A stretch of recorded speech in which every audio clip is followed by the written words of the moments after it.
Hello friends, a lot of congratulations and thanks to all of my subscribers. चलिए आज बहुत खुशी की बात है कि 100 सब्सक्राइबर्स का मैं पार कर चुका हूँ डाटा आप लोग के मेहनत और लगन के द्वारा।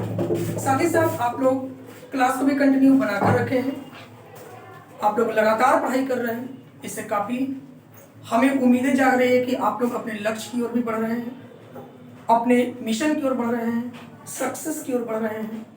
चलिए तो हमारे पास आज का जो थर्ड इक्वेशन है मैं आज उसे प्रूव करना चाहूँगा। इक्वेशन जो आपके पास है वो थर्ड इक्वेशन आपका बहुत ही बेस्ट थर्ड इक्वेशन ऑफ क्या है, मोशन। आज हम लोग इसे प्रूव करेंगे काफ़ी बारीकी से। और ये थर्ड इक्वेशन ऑफ मोशन क्या है बेटा, तो v का स्क्वायर इक्वल्स टू u का स्क्वायर बाई 2as। और इसको प्रूव करेंगे किस मेथड से, वही जो मेथड चल रहा है कैलकुलस मेथड। बस इसी मेथड का हम इस्तेमाल करने जा रहे हैं, ठीक है, जो आपने पीछे पढ़ा इसी मेथड से। अब देखो अब तक मैं तुमने पढ़ा बी नो, अब यहाँ फिर से देखो टर्म मेरे पास भी है, यू है और एस का टर्म है, मतलब ए और एस अननोन टर्म है। तो सबसे पहले नंबर हम चाहेंगे कि ए का टर्म को डिफाइन किया जाए, असर्शन के टर्म को डिफाइन किया जाए। जब असर्शन के टर्म को डिफाइन करेंगे तो वी और यू का टर्म मिलेगा। उसके बाद एस निकालने के लिए हम लोग डीएस से क्या करेंगे, मल्टीप्लाई कर देंगे और डीएस से डिवाइड कर देंगे। तो we know from definition of acceleration, from definition of acceleration आपने क्या पढ़ा, तो बोलोगे बहुत ही simple, a equals to sir ji D B by D, आप यही बताओगे।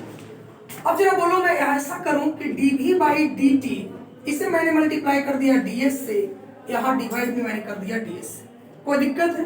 डीएस से मल्टीप्लाई और डीएस से डिवाइड, हमें लगता है कि कोई परेशानी नहीं है यहाँ तक में।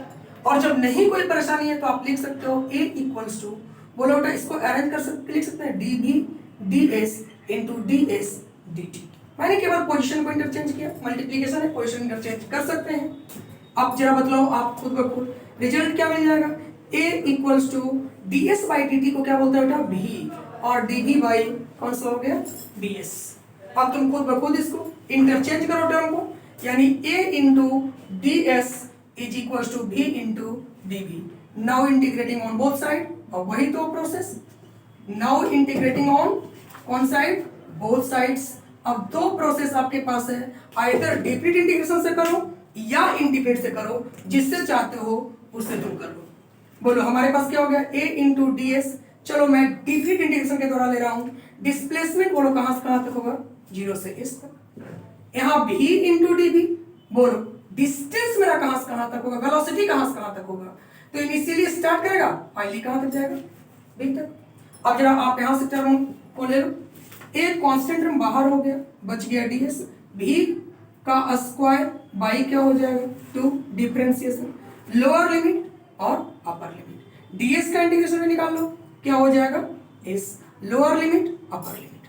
अब बोलो क्या आपके पास रिजल्ट आया, a upper limit minus lower limit is equals to 1/2, पहले बाहर निकाल लो, जो कांस्टेंट टर्म है v का स्क्वायर माइनस u का square, upper limit minus lower limit. Result देखोगे आपके पास क्या जा रहा है, तो a into S equals to v का स्क्वायर माइनस u का square by 2, 2as equals to v square minus u square by 2, इधर चला आया, ठीक है, प्रोडक्ट में। अब तुम खुद बोलो v square equals to u square plus 2as। कोई दिक्कत? हम उम्मीद करते हैं कि काफी बारीकी से समझ में आ चुका होगा डिफरेंट इंटीग्रेशन के द्वारा, कोई दिक्कत तो नहीं आ रहा होगा यहाँ तक में टर्म में, यानी आप बड़े ही इजी वे में आप डिफरेंट इंटीग्रेशन के द्वारा कंप्लीट इसको कर सकते हैं। अब बात आता है कि इंटीग्रेट इंटीग्रेशन से कैसे करेंगे सर जी, तो सारा टर्म पहले यहाँ तक ना ही छोड़ दो, अब इंटीग्रेट इंटीग्रेशन का काम करो। चलो इसको मिटाओ, इंटीग्रेशन इनडिफिनिट में करोगे तो क्या करोगे, इनडिफिनिट के लिए भी तरीका है आपके पास, बोलो कौन सा तरीका है। हमारे पास लिमिट नहीं होता है, तो लिमिट नहीं होता, मैं लिखूंगा a इंटू डी एस बराबर v इंटू डी वी का इंटीग्रेशन, एक कांस्टेंट बाहर कर लो, ds का इंटीग्रेशन, v और इंटू डी वी का इंटीग्रेशन। बोलो ds का इंटीग्रेशन क्या हो जाएगा, s, कोई ना कोई कांस्टेंट टर्म लेंगे, इंटीग्रल कांस्टेंट, और वह कांस्टेंट c हो गया, यहाँ भी का स्क्वायर बाई 2 हो गया, डन है। इंटीग्रल कोशेंट इधर ले चुके हैं तो इधर लेने की कोई रिक्वायरमेंट नहीं है। अब आपके पास रिजल्ट क्या मिलेगा, तो रिजल्ट आप देख लो, A S plus C equals to भी का स्क्वायर बाई 2। मेरा मेन इक्वेशंस का फॉर्म ये आता है। अब फॉर्मेट में तुम क्या लिखते हो, अगर मैं टाइम को टेंस करवा दूं जीरो की ओर तो उस समय भी जो होगा वो चेंज कर जाएगा किस ओर, यू की ओर, और डिस्प्लेसमेंट क्या हो जाएगा बेटा, तो जीरो हो जाएगा। टाइम जीरो, डिस्प्लेसमेंट जीरो, भी टेंड कर जाएगा यू की ओर। अब यहाँ पुट कर लो, बोलो इसको इक्वेशन आप फर्स्ट बना लो और इसे पुट करो। ए एस के जगह पर A S plus C equals to भी का स्क्वायर बाई 2। ए एस के जगह पर जीरो प्लस सी बराबर भी के जगह पर यू का स्क्वायर बाई 2, यानी सी इक्वल्स टू आ गया बेटा यू का स्क्वायर बाई कौन सा 2। इस इक्वेशन में सेट करो, इस इक्वेशन में सेट करो। इक्वेशन क्या है, ए एस प्लस सी बराबर भी का स्क्वायर बाई 2। ए एस यहाँ लिखो यू का स्क्वायर बाई 2 बराबर भी का स्क्वायर बाई 2।